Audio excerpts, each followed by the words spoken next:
Hi guys, welcome to my channel. இன்றைக்கி ஈஸியாக ஒரு சிக்கன் சிந்தாமணி எப்படி செய்யலான்னு பார்க்கலாம் வாங்க.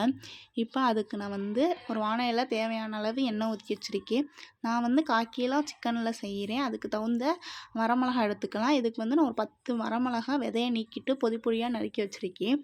எண்ணெய் ஊற்றினோடனே வரமிளகா போட்டுக்கோங்க, இல்லைன்னா கருகிரும். போட்டு வதக்கிட்டக்கப்புறம் 100 கிராம் சின்ன வெங்காயம் தோல் நீக்கிட்டு நான் சேர்த்துக்கிறேன். இதுக்கு டேஸ்ட்டே சின்ன வெங்காயம் தான். சேர்த்துட்டு இப்போ நல்லா வதங்கினக்கப்புறம் சிக்கனை பொடி பொடியாக நறுக்கி வச்சுருக்கேன், அது போட்டுக்கலாம்.